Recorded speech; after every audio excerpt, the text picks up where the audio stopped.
Okay. Second video would be. I just wanted I did this because my phone almost about to die, but not yet. It's just only like 34%.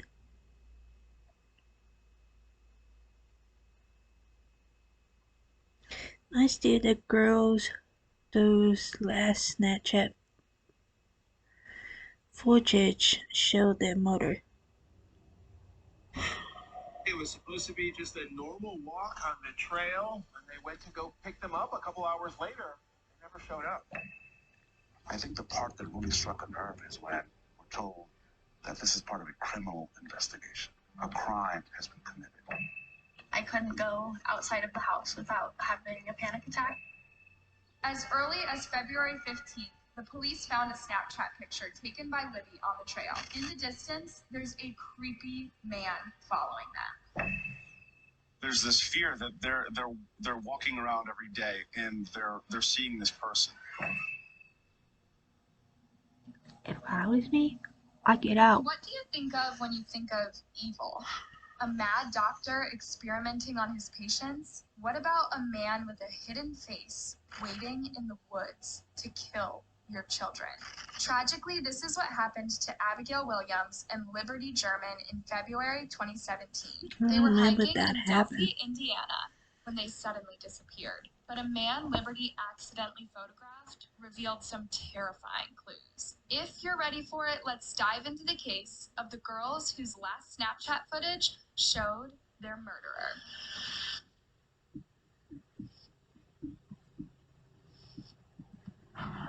Today's story begins in Delphi, Indiana. This peaceful town has a population of under 3,000 people. I've been in Indiana and it's not peaceful. Its forests and a canal that once bound together the regions of Indiana. This was the hometown of best friends Abigail Williams and Liberty German. They grew up together in an environment that seemed as safe as it gets.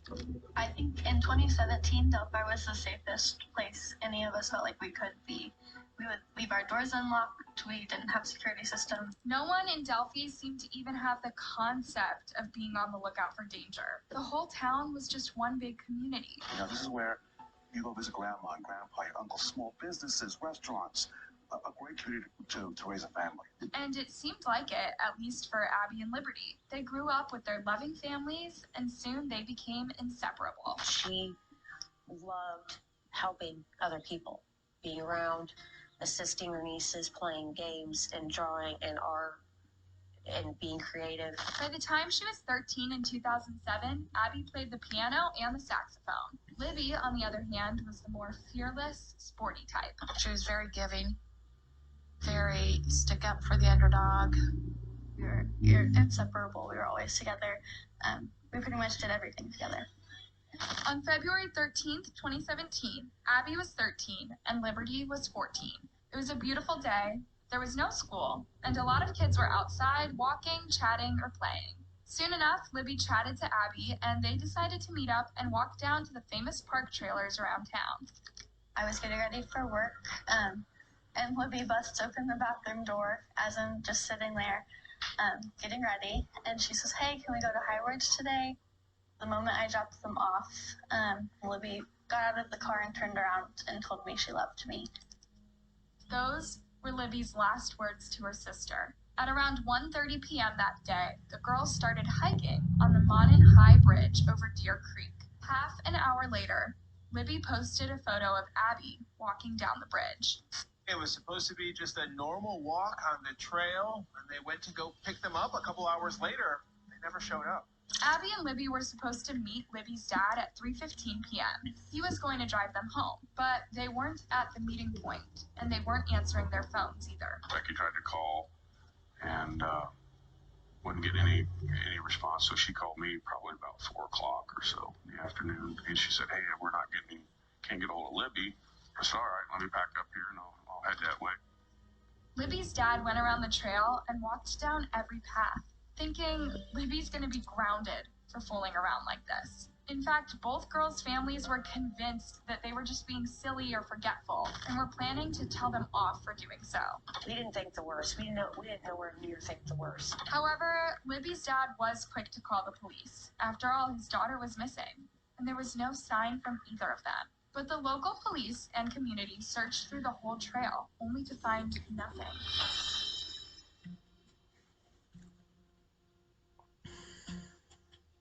The search for Abby and Libby continued through the night. People were hopeful, and the running theory was that the two girls got lost in the woods or fell down a crevice and would be rescued. But around noon on February 14th, their bodies were found. I had a friend that ran up to me and said her husband called her and that they found the girls, but she wouldn't say anything more. So we got to the trailhead, and I ran up to a fireman and said, you need to take me to Libby. She's been out all night. She's going to need me. I saw the coroner's van go by. And that's when it hit. Libby and Abby's families were devastated. What had happened? Had they climbed somewhere and slipped? That's when it got darker. The police declared the deaths of Abby and Libby to be a murder investigation. I think the part that really struck a nerve is when we're told that this is part of a criminal investigation. A crime has been committed. What sort of monster would take the lives of two teenage girls? Even more worrying for a peaceful town like Delphi, he did it in broad daylight, and no one even found the bodies until the next day. People were in shock, terrified of the killer striking again, and desperate to find him. I couldn't go outside of the house without having a panic attack. The girls' families couldn't continue their lives as they knew them. It affects us hard, as a family. I didn't sleep for a long time. You worry about them dating and driving and going to college, not going out for a walk on a beautiful February afternoon. Even the police were affected. Something as horrible as this simply didn't happen in Delphi. Why Libby? Why Abby? Somebody knows. And if you're watching, we'll find you.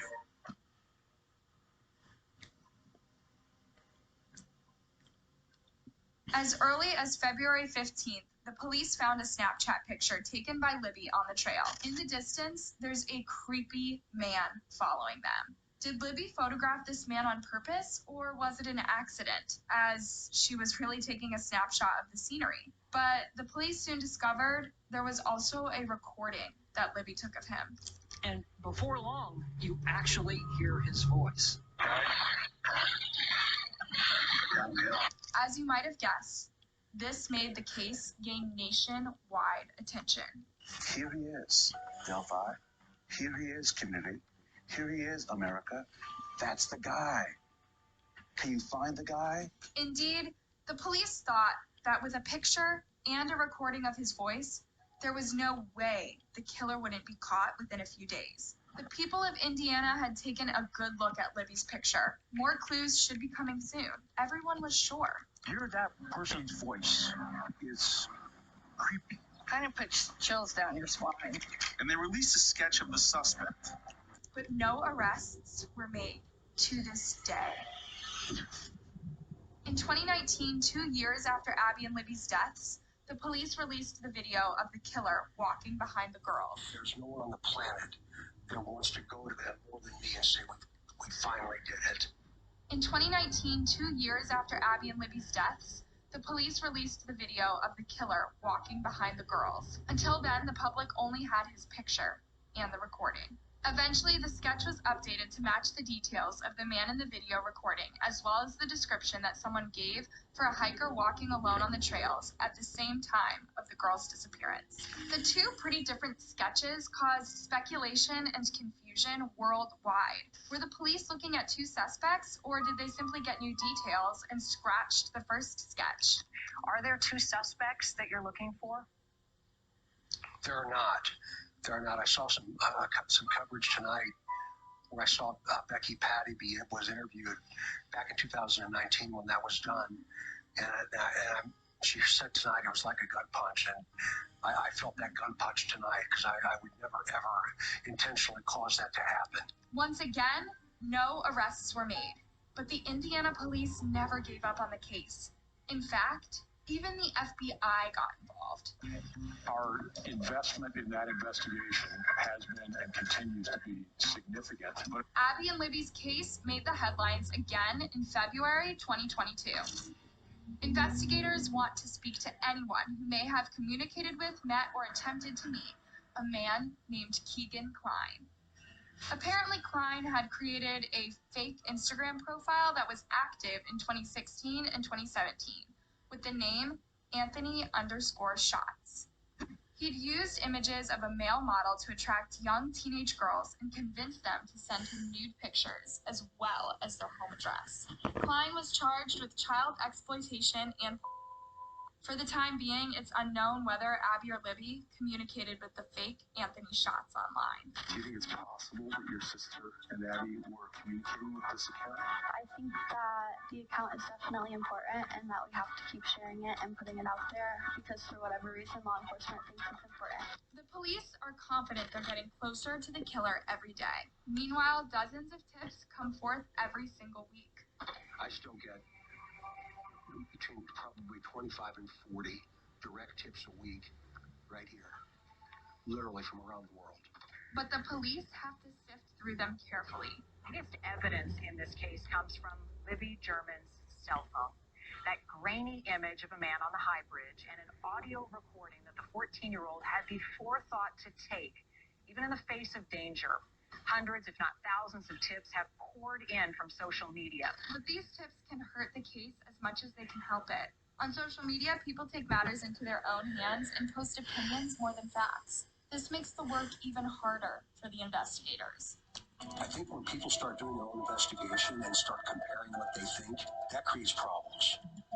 We asked them not to do that. There are a lot of people that look like the sketches that we've released. And then when you blow that out there with a picture of somebody that they think next to a sketch, imagine what it does to that person if they're not involved at all. But as time passes and the killer isn't found, people around the world get even more involved online. I think the web sleuths out there are baffled by this case because on the surface, it appears like the police have a lot, right? We have the suspect's voice, we have video with an alleged suspect, and yet here we are 5 years later talking on the anniversary, and there's still no one that's been charged with the murder of Libby and Abby. Indeed, no one has been arrested or charged with the murder of Abby or Libby to this day. But unlike many other cases where the interest dies out about a year or two after no action, Abby and Libby's case only seems to catch fire. Detective Doug Carter actually gets more confident every single day as he's waiting for the tips to come to an end. We're closer every day. We're closer every single day. The tips keep coming. And once that comes in, once that completes itself, then we're going to have to assign another 60 or 80 detectives to this and go back through every single lead that we've ever gotten. As of 2022, it appears as if the police have many more details than they're revealing, including a 43-second video that was taken at the time of the girl's disappearance. Carter was asked, why not release all these details to the public? It's important that we don't show our hand, quite frankly. We're not going to explain what we know about the killer. We're not going to explain some of the intricate details of the death of Abby and Libby. Indeed, it's pretty likely that Abby and Libby's killer is watching the news. Perhaps even their families. It's a fact, but a very creepy thought that most child killers are people their families know.